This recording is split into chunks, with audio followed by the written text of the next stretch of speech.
วันนี้นะครับเจ๊จะมาทำเมนูแกงเผ็ดเป็ดย่างครับ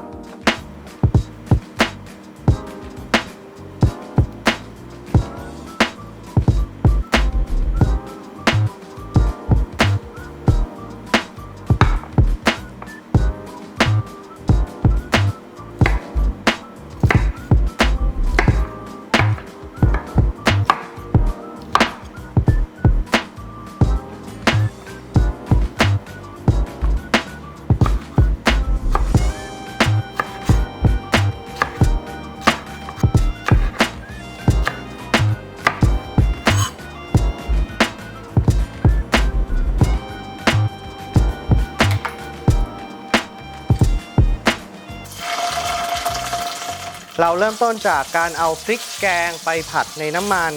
พริกแกงที่เราจะใช้เป็นพริกแกงแดงนะครับซึ่งหาซื้อได้ตามตลาดหรือว่าซูเปอร์มาร์เก็ตทั่วไปจะมีแบบซองหรือว่าเป็นตำสดที่สำคัญคือการชิมพริกแกงว่าพริกแกงของเรารสชาติไปทางไหนถ้าไปทางเค็มเราจะได้รู้ว่าเราควรจะใส่เยอะหรือใส่น้อยแก้ทรงถูกว่าแบบจะเติมเผ็ดเติมหวานเติมอะไรเงี้ยนะครับ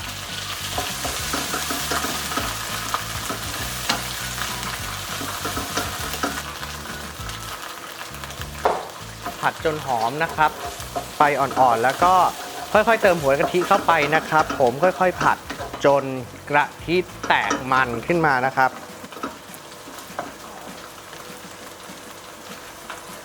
เสร็จแล้วก็ใส่เนื้อเป็ดลงไปผัด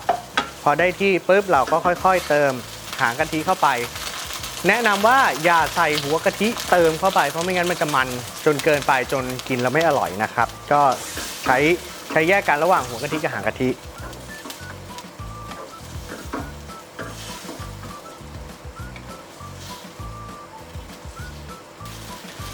ต้มได้ที่แล้วเราก็เติมส่วนผสมของเราที่เหลือลงไปคือ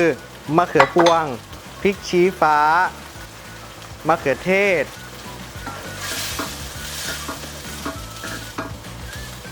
ค่อยๆชิมค่อยๆปรุงรสไปตามรสที่เราชอบนะครับใครชอบหวานก็ใส่น้ำตาลปี๊บเพิ่มเข้าไป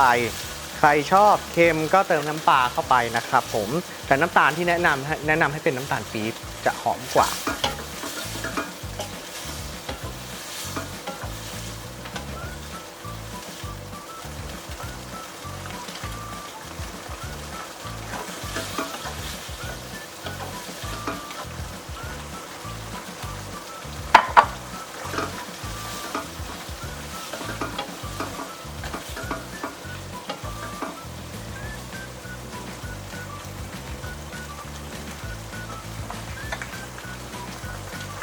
แล้วก็ตามปิดท้ายด้วยใบโหระพาได้ที่ก็ตักขึ้นมาเสร็จแล้วครับ